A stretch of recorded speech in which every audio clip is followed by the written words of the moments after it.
Seigneur Jésus-Christ, je prie pour que la parole nous édifie, qu'elle nous fasse comprendre des choses, qu'on puisse la méditer en comprenant vraiment ta parole et que tu nous fasses grâce. Au nom de Jésus-Christ, Amen.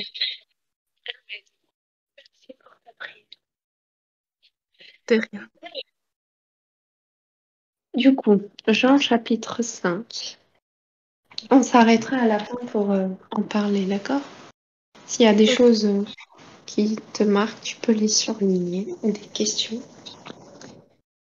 Jean chapitre 5. Quelque temps plus tard, Jésus remonta à Jérusalem à l'occasion d'une fête juive. Pardon. Or, dans cette ville, près de la porte de Brebis, se trouvait une piscine entourée de 5 galeries couvertes, appelées en hébreu Bethesda. Ces galeries étaient remplies de malades qui y restaient couchés, des aveugles, des paralysés, des impotents. Il y avait là un homme malade depuis 38 ans. Jésus le vit couché. Quand il sut qu'il était là depuis si longtemps, il lui demanda: Veux-tu être guéri? Maître, répondit le malade, je n'ai personne pour me prolonger dans la piscine quand l'eau commence à bouillonner. Le temps que je me traîne là-bas, un autre y arrive avant moi. Eh bien, lui dit Jésus, lève-toi, prends ta natte et marche. À l'instant même, l'homme fut guéri. Il prit sa natte et se mit à marcher. Mais cela se passait un jour de sabbat. Les Juifs interpellèrent donc l'homme qui venait d'être guéri. C'est le sabbat. Tu n'as pas le droit de porter cette natte. Mais répliqua-t-il, celui qui m'a guéri m'a dit, prends ta natte et marche. Et qui t'a dit cela? Lui demandèrent-ils. Mais l'homme qui avait été guéri ignorait qui c'était car Jésus avait disparu dans la foule qui se pressait en cet endroit. Peu de temps après, Jésus le rencontra dans la cour du temple. Te voilà guéri, lui dit-il, mais veille à ne plus pécher pour qu'il ne t'arrive rien de pire. Et l'homme alla annoncer aux Juifs que c'était Jésus qui l'avait guéri. Les Juifs se mirent donc à accuser Jésus parce qu'il avait fait cela le jour du sabbat. Jésus leur répondit, Mon Père est à l'œuvre jusqu'à présent, et moi aussi je suis à l'œuvre. Cette remarque fut pour eux une raison de plus pour chercher à le faire mourir, car non content de violer la loi sur le sabbat, il appelait encore Dieu son propre Père, et il se faisait ainsi l'égal de Dieu. Jésus répondit à ces reproches en leur disant, Vraiment, je vous l'assure, le Fils ne peut rien faire de sa propre initiative, il agit seulement d'après ce qu'il voit faire au Père. Tout ce que fait le Père, le Fils le fait également, car le Père aime le Fils et lui montre tout ce qu'il fait. Il lui montrera même des œuvres plus grandes que toutes celles que vous avez vues jusqu'à présent, et vous en serez stupéfaits. En effet, comme le Père ressuscite les morts et donne la vie, ainsi le Fils lui aussi donne la vie à qui il veut. De plus, ce n'est pas le Père qui prononce le jugement sur les hommes. Il a remis tout jugement au Fils, afin que tous les hommes honorent le Fils au même titre que le Père. Ne pas honorer le Fils, c'est ne pas honorer le Père qui l'a envoyé. Oui, vraiment, je vous l'assure, celui qui écoute ce que je dis et qui place sa confiance dans le Père qui m'a envoyé possède dès à présent la vie éternelle et il ne sera pas condamné. Il est déjà passé de la mort à la vie. Oui, vraiment, je vous l'assure, l'heure vient et elle est déjà là, où les morts entendront la voix du Fils de Dieu, et tous ceux qui l'auront entendu vivront. En effet, comme le Père possède la vie, en lui-même, il a accordé au Fils d'avoir la vie en lui-même, parce qu'il est le Fils de l'homme, et il a donné autorité pour exercer le jugement.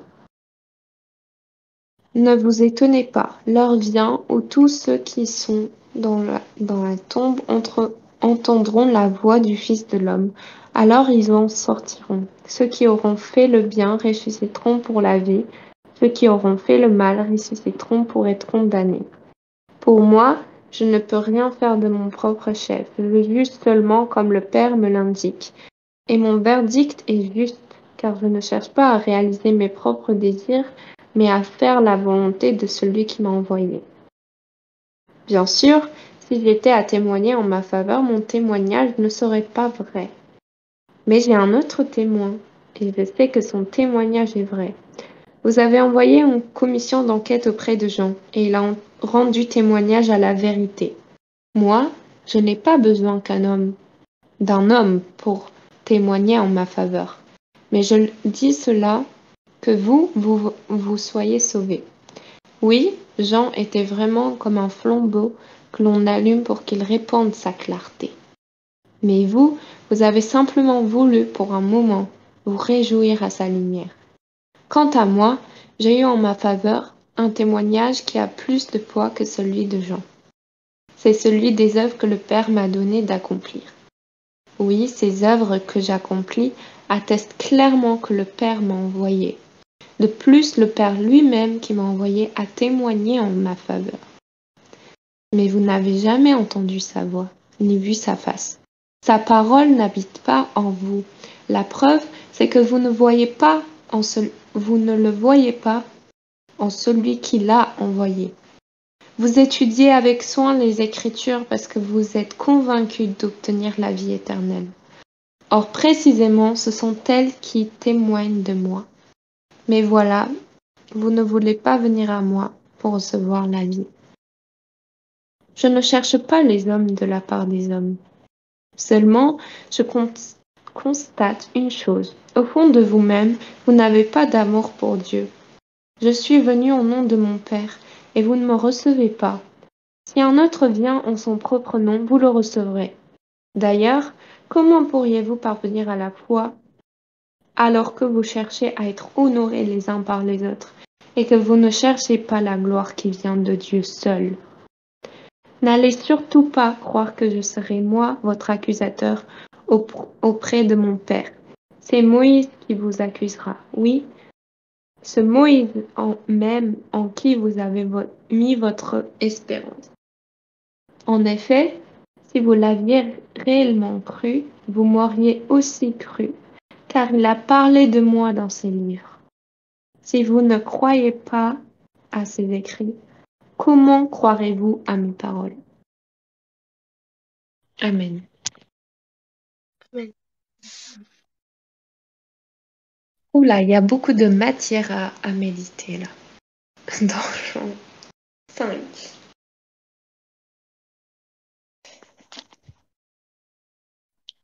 Est-ce que vous avez des choses à dire?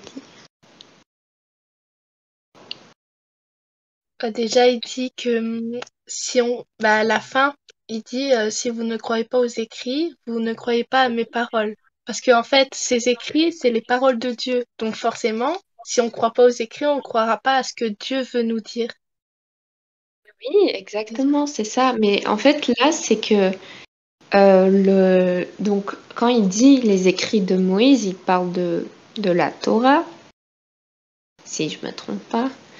Et qu'en fait, la Bible tout entière, que ce soit le Nouveau ou l'Ancien Testament, rend témoignage de Jésus-Christ.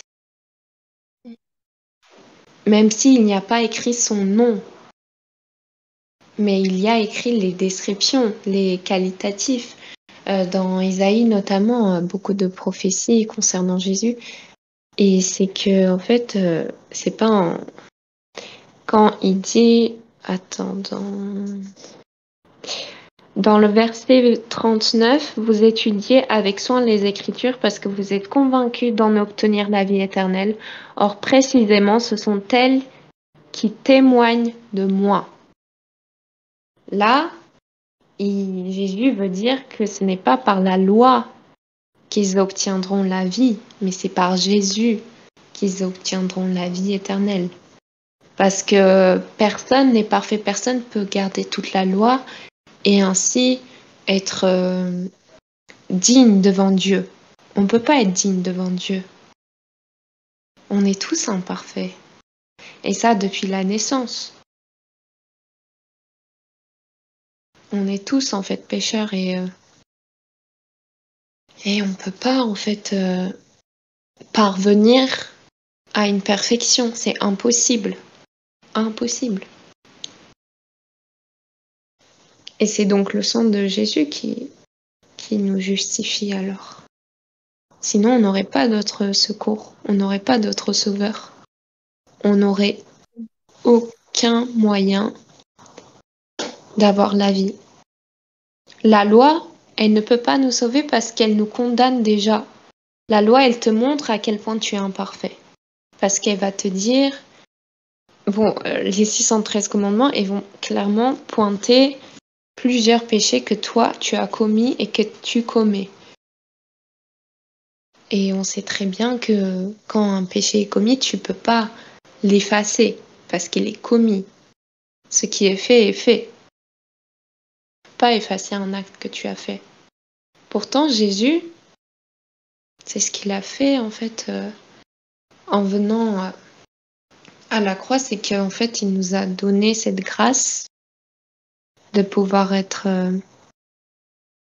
en relation avec Dieu alors qu'on est imparfait, qu'on ne mérite pas Dieu.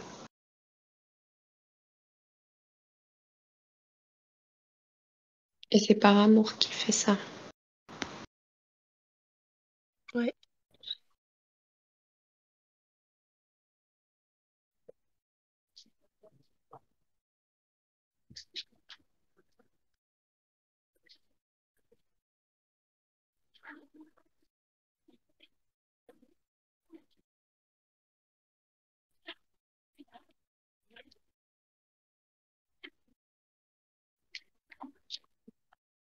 Hum.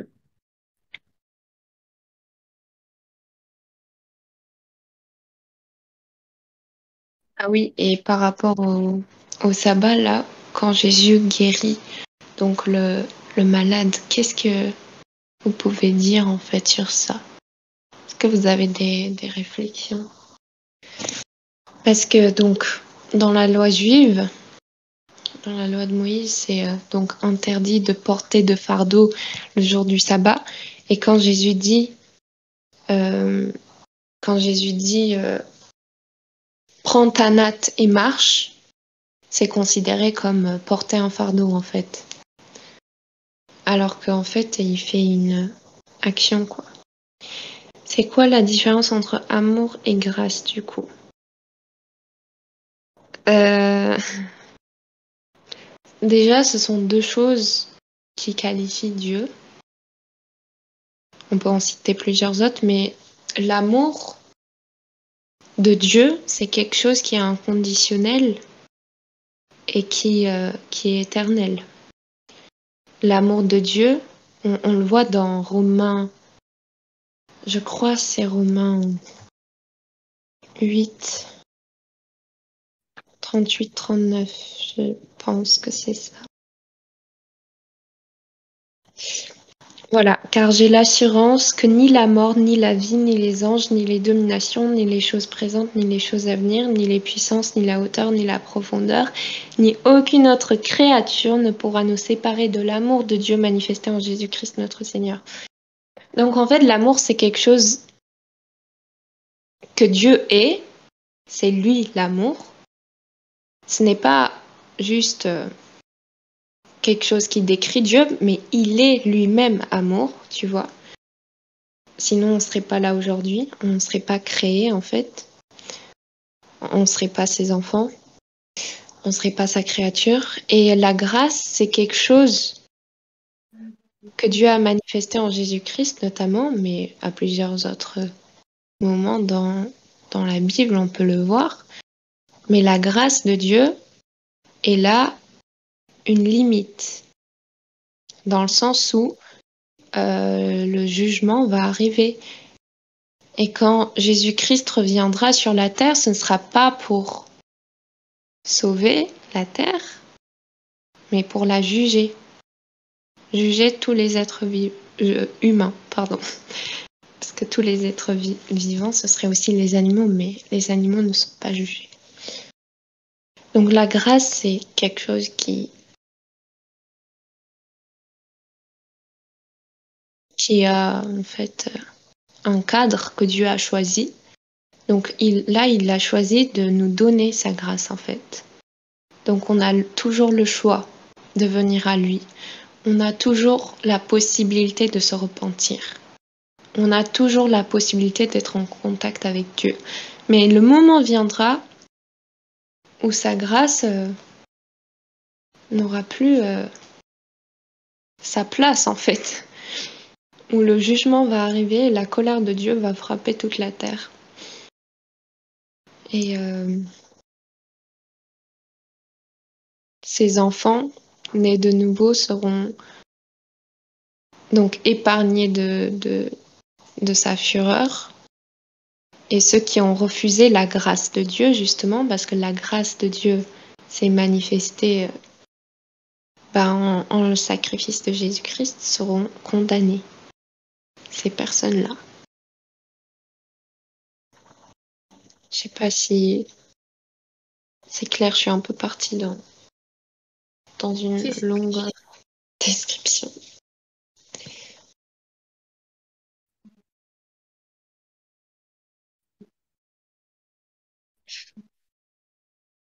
Et la grâce aussi, c'est quelque chose que Dieu fait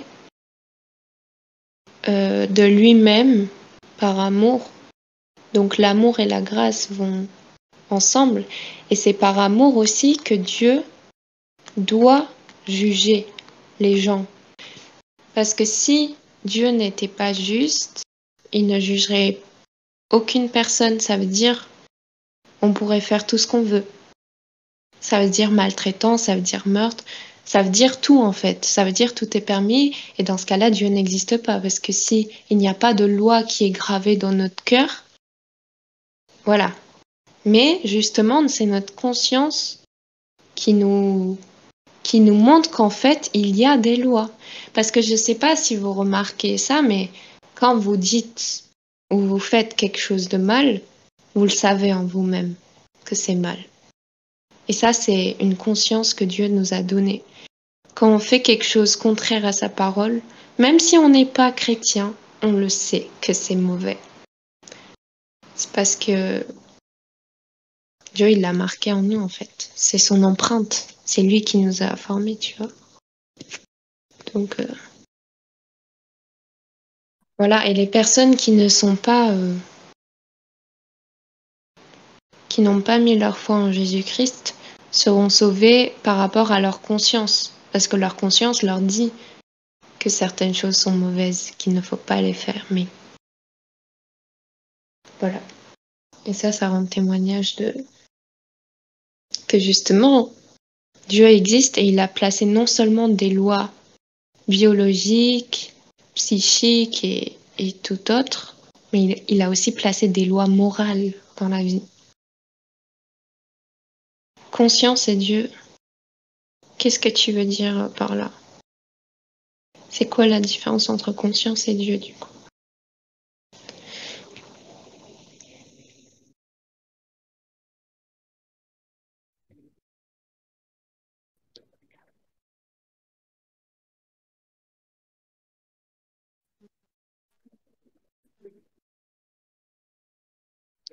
En fait, tu vois, vu que c'est Dieu qui nous a créés, par exemple, tu prends l'exemple de la nature. Tu vois, dans la nature, il y a tout un tas de règles dans l'univers. Quand tu observes l'univers, enfin, les scientifiques pourront te le dire, mais c'est très, très cadré. Il y a des lois.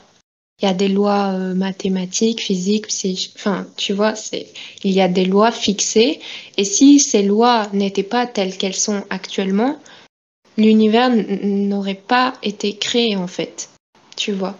Et ces lois, c'est Dieu qui les a instaurées. Et d'un autre côté, il y a des lois morales que Dieu a instaurées. Et quand on est sur cette terre, quand Dieu nous donne la vie, le souffle de vie, et qu'on est sur la terre, on est avec cette empreinte de Dieu en fait. C'est qu'il nous donne une conscience. Tu vois, dans la Genèse, quand Dieu forme Adam de ses propres mains, au début, il n'a aucune vie en lui. Puis ensuite, il insouffle le souffle de vie en lui. Et c'est là qui devient vivant. Et Dieu, il le fait à chaque être humain. Sinon, on ne serait pas en vie. S'il ne met pas le souffle de vie en nous, on ne peut pas vivre. Donc, quand il met ce souffle de vie en nous, bah, c'est son empreinte. Et puis même, il nous a formés de ses propres mains, chacun d'entre nous. Donc, en fait, c'est comme si je te disais, tu vois, une peinture, euh, parfois, tu vois, tu reconnais que c'est tel peintre qui a fait cette peinture. Bah, c'est un peu comme ça avec Dieu, je te dirais, parce que chaque être humain a une conscience, tu vois. On a tous une conscience. Les animaux, c'est un peu différent. Je sais pas exactement quel genre de conscience ils ont, mais voilà. Mais nous, on a une conscience que Dieu nous a donnée. C'est pour qu'on sache qu'il y a des lois, quoi.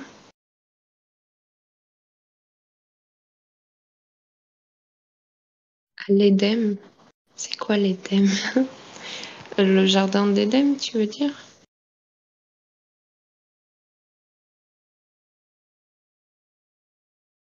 Euh, Ah si, si, si, si, si. Ah si, ils ont changé.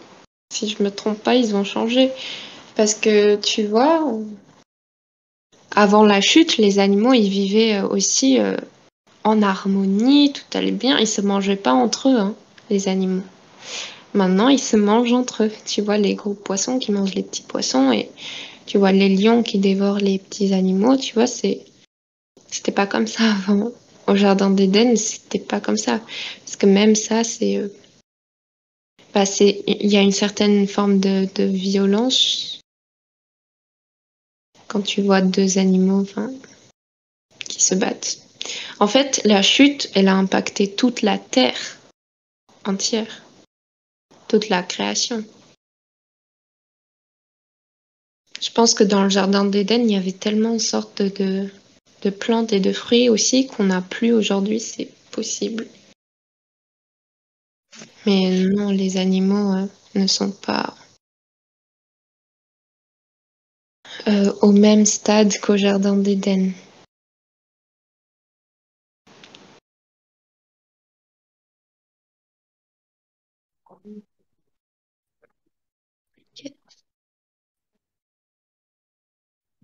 Samantha, tu as des choses à dire ou à rajouter? Oui,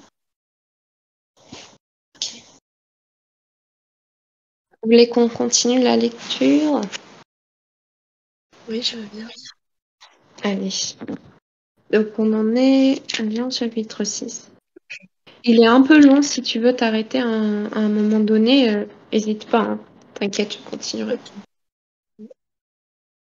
Par contre, ma voix, elle est un peu cassée. C'est pas grave. Ok. Là, là, attends.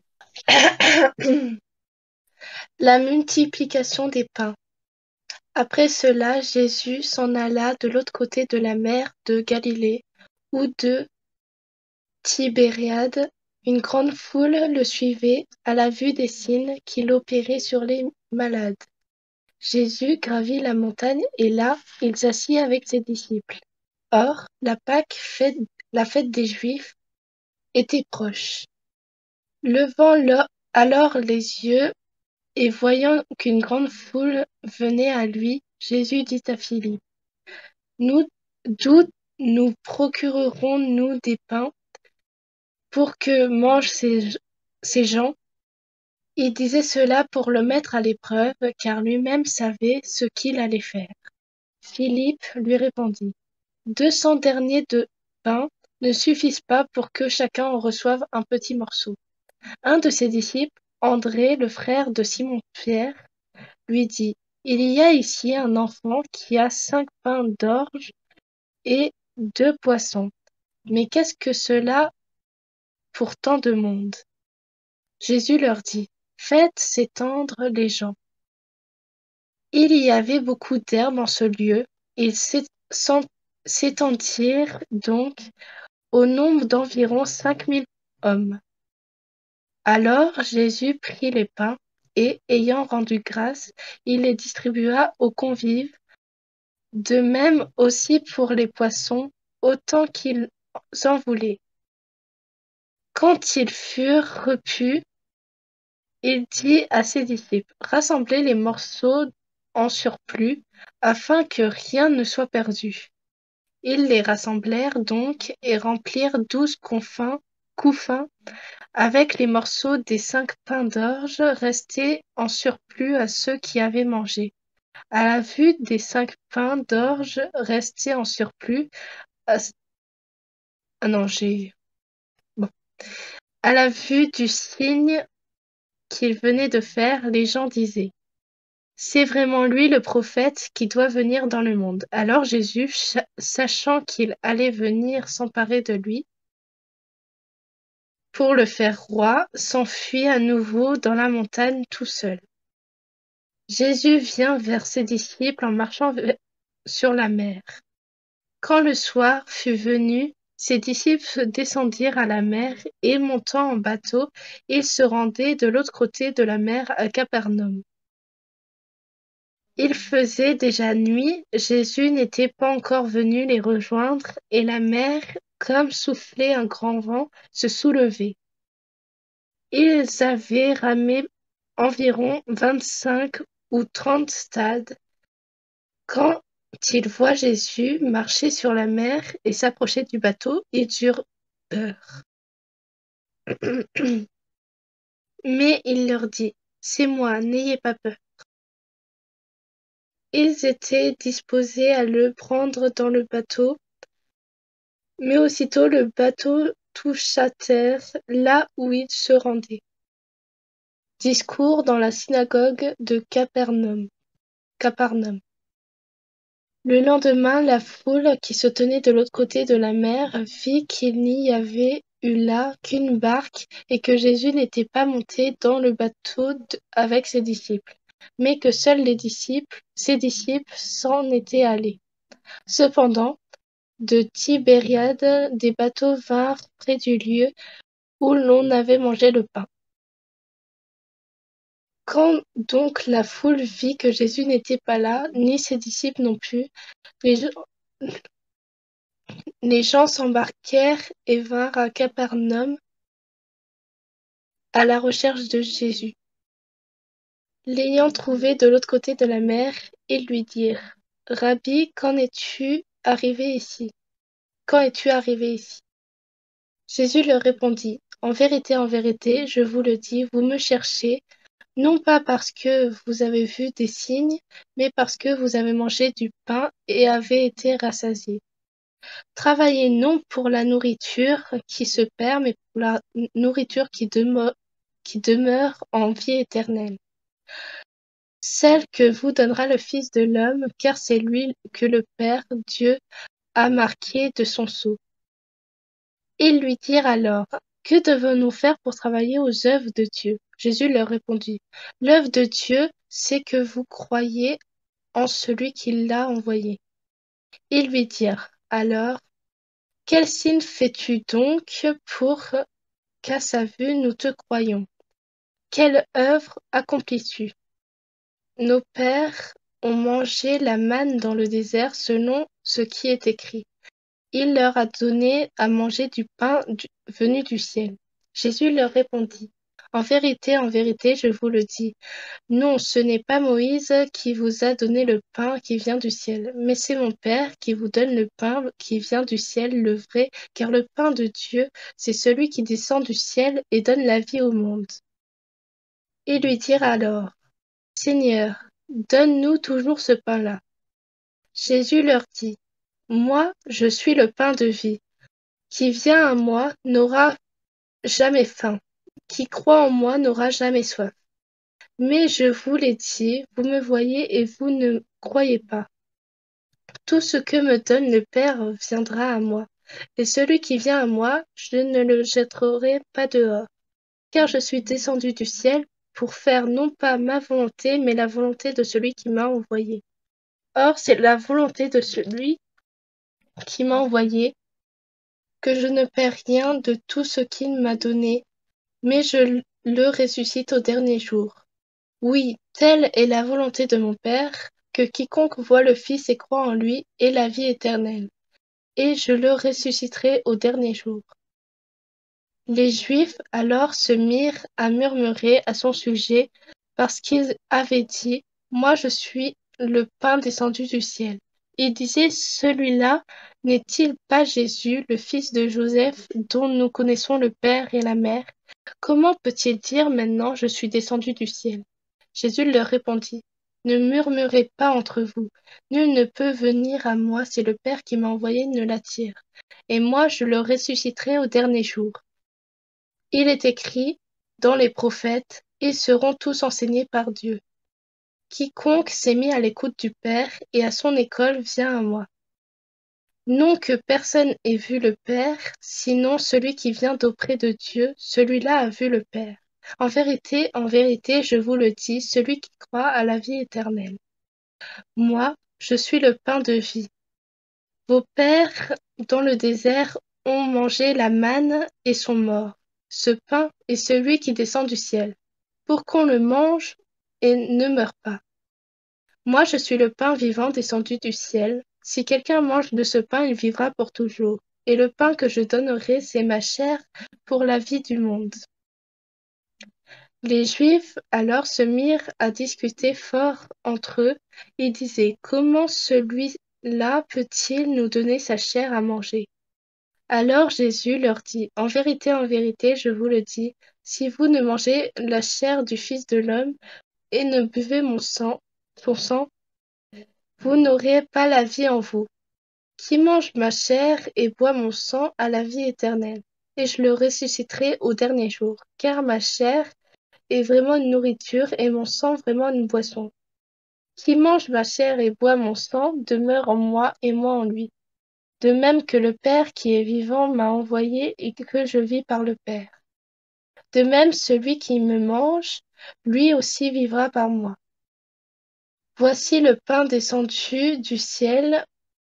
Il n'est pas comme celui qu'ont mangé les pères et ils sont morts. Qui mange ce pain vivra pour toujours.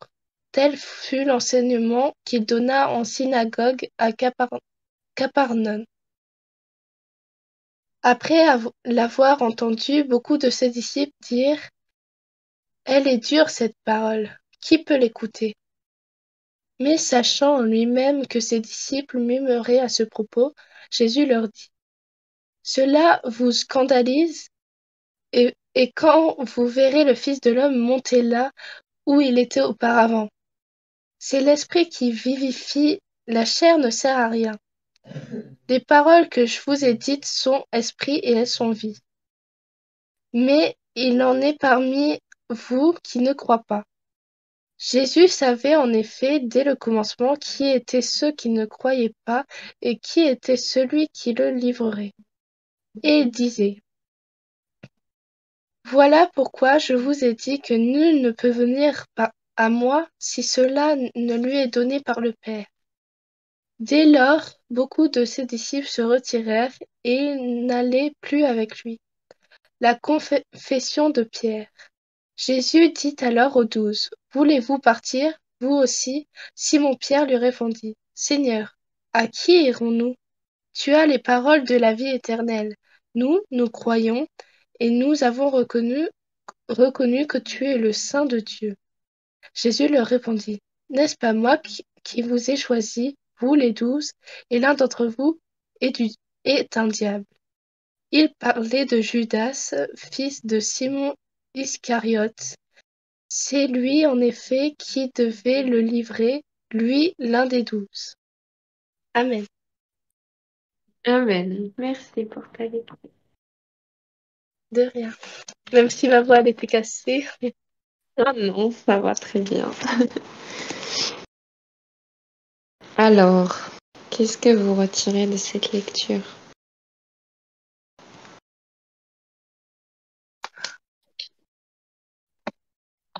Que déjà, Dieu il a donné du pain à des hommes Et c'est pas, je veux dire, le pain qu'il a donné, ça, je veux dire, ça descend de lui et ça descend pas de ce qu'il peut le trouver sur la terre.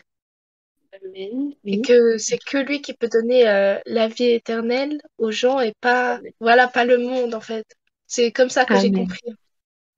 Exactement, mais gloire à Dieu. C'est beau ce que tu dis. C'est exactement ça. Et ça nous prouve en fait la divinité de Jésus. Tu vois?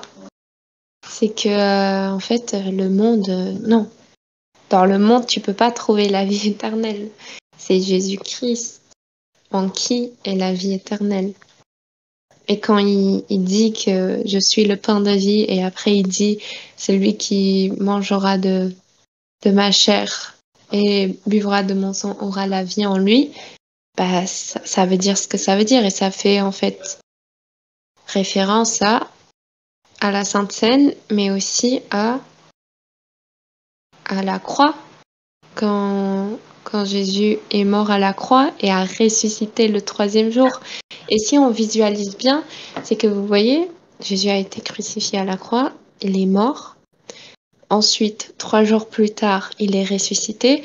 Donc c'est comme si, voilà, son corps est le pain. Et quand nous mangeons, entre parenthèses, de ce pain, non, même pas entre parenthèses, quand nous mangeons de ce pain, donc de Jésus, c'est que en fait, bah, on a la vie en nous. Parce que notre nature, quand on est sur terre, elle est pécheresse. Mais quand on a l'Esprit de Dieu qui vient en nous, par aussi le pain, donc Jésus, on a la vie en nous et pas la mort. Parce que quand on a encore notre nature pécheresse, ça veut dire qu'on a la mort en nous. Vous voyez?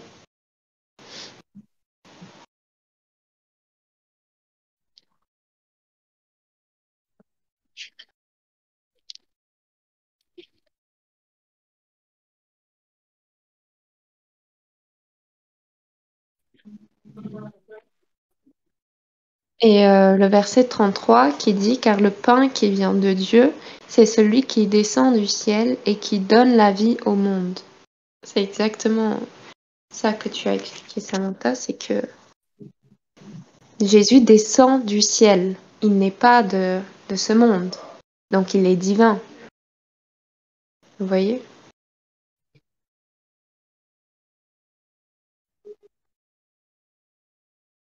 Et qui, à part Dieu, pourrait donner la vie éternelle? Qui, à part Dieu, serait vie?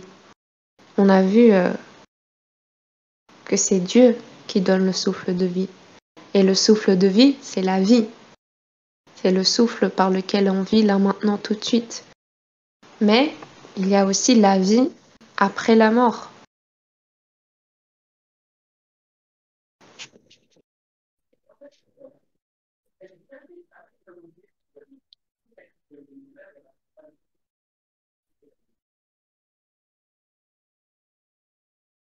Ah, 1 Corinthiens.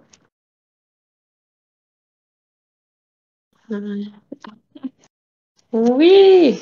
Et le roc aussi. Ils ont tous bu le même breuvage qui est le Christ. Attends. Ah bah merci de me l'avoir rappelé. Donc c'est 1 Corinthiens 10, verset 3. Ah bah oui, c'est génial ça. Alors attends.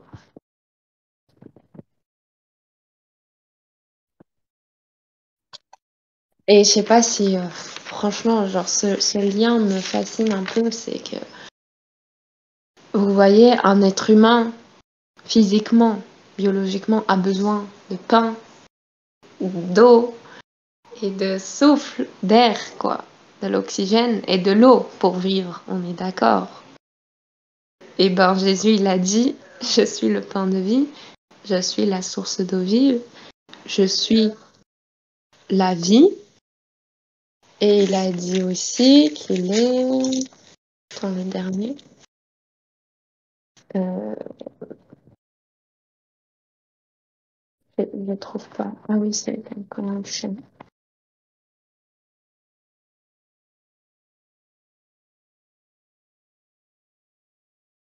Oui. Alors, on va lire un Corinthiens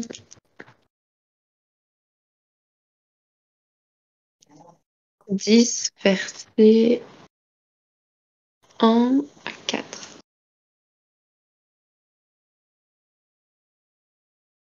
Frères, je ne veux pas que vous ignoriez que nos pères ont tous été sous la nuée, qu'ils ont tous passé au travers de la mer. Ils ont tous été baptisés en Moïse dans la nuée et dans la mer.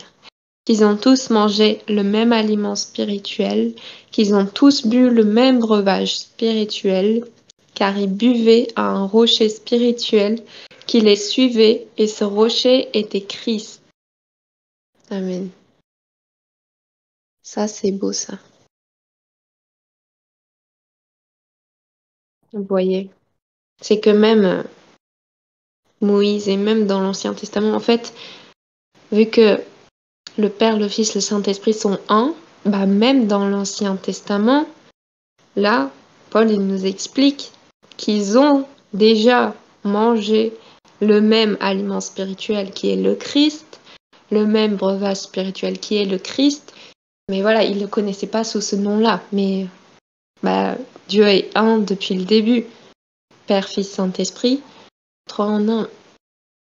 Et, euh, et on retrouve dans le tétragramme le plan du salut aussi. C'est que Jésus, il devait venir dès le début. C'était prévu, tout était prévu. C'était le plan de Dieu. Et c'est l'œuvre de Dieu. Vous voyez, à un moment, dans le passage que tu as lu, Samantha, c'est écrit que, je ne sais plus exactement le verset, mais c'est écrit que l'œuvre de Dieu, c'est qu'on croit en celui qui l'a envoyé. L'œuvre, avec un grand E.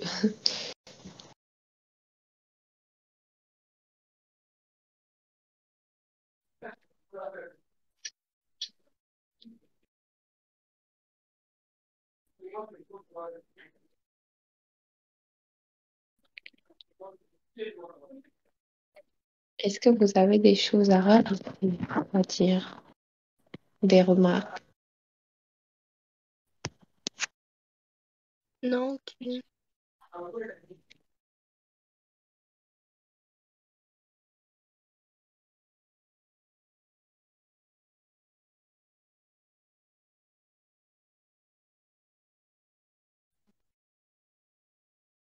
Ah bah, voilà, c'est justement dans Jean 7 qu'on lira la prochaine fois. L'eau vive. Jésus, il proclame qu'il est la source d'eau vive. On le voit aussi dans Jean 4 où il parle avec la Samaritaine et il lui dit c'est lui qui buvra de l'eau que je lui donne n'aura jamais soif.